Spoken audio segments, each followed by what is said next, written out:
memberikan atau menyampaikan materi yang saya sampaikan pada halnya minggu-minggu sebelumnya.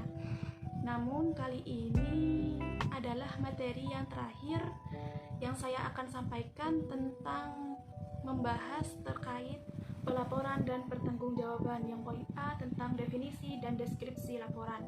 Definisi laporan ini merupakan suatu bentuk pertanggungjawaban atas suatu tindakan atau kegiatan yang dilakukan.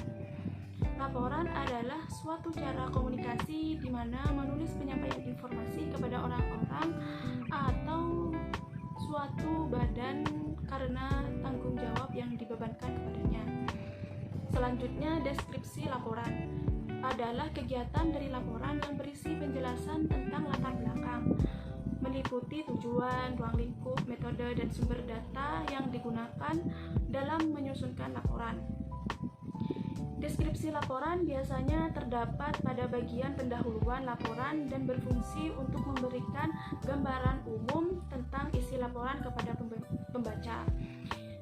Selanjutnya, ruang lingkup pertanggungjawaban, yang mana merupakan bentuk kewajiban mempertanggungjawabkan keberhasilan atau kegagalan dalam pelaksanaan misi organisasi dan mencapaikan tujuan serta sasaran yang telah ditetapkan sebelumnya melalui suatu media pertanggungjawaban yang dilaksanakan secara periodik. Dalam lingkup dan sempit pertanggungjawaban mencakup antara lain seperti tanggung jawab sosial kepada karyawan.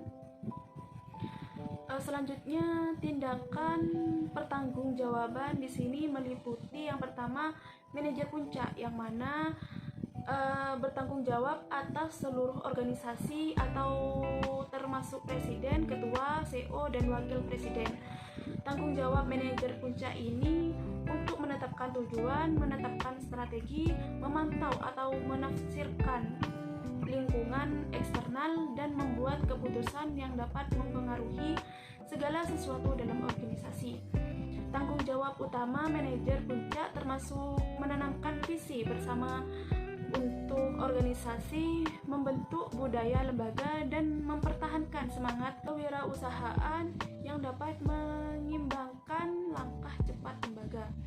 Yang kedua itu manajer menengah, yang mana seorang manajer yang bekerja di tingkatkan menengah organisasi bertanggung jawab untuk menerapkan kebijakan dan strategi keseluruhan yang ditetapkan oleh manajer puncak.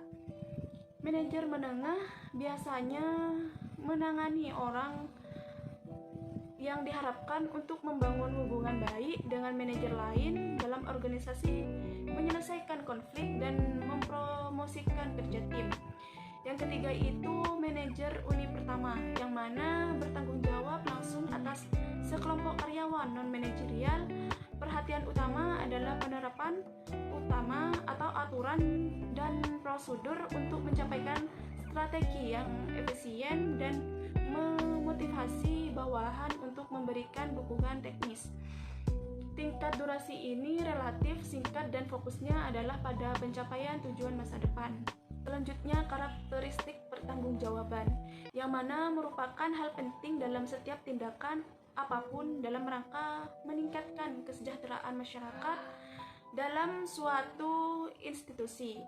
Suatu pertanggungjawaban memiliki karakteristik yang meliputi yang pertama, relevansi.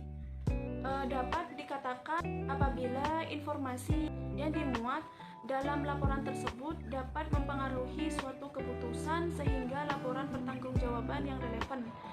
Yang kedua itu mudah untuk dipahami, yang mana hasil kinerja dalam suatu institusi harus diinformasikan secara jelas dan cermat agar mudah untuk dipahami oleh para pegawai. Yang ketiga itu dapat dibandingkan, yang mana harus dapat atau terdapat unsur pembandingan, yang artinya dapat dibandingkan pada periode sebelumnya.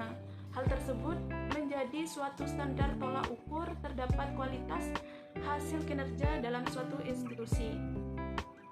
Laporan pertanggungjawaban terhadap hasil kinerja suatu institusi harus dapat sesuai dengan prinsip-prinsip yang sudah berlaku, di mana laporan pertanggungjawaban ini harus dilaksanakan dengan unsur kejujuran.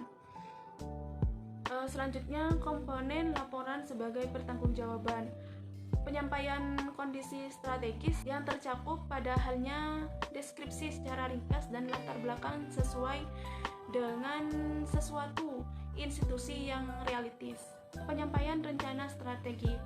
Rencana strategi merupakan instrumen yang digunakan untuk usaha mempertanggungjawabkan hasil kinerja dalam pelaporan pertanggungjawaban hasil kinerja. Di samping itu, rencana strategi merupakan instrumen untuk penyesuaian antara visi, misi, target, dan objek. B. Penyantuman visi, misi, target, dan objek itu merupakan langkah dalam strategi perencanaan untuk penyampaian target dan objek tersebut.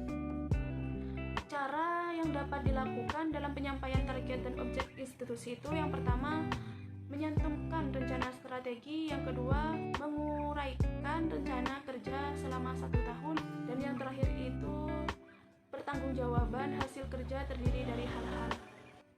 Mungkin hanya itu penyampaian.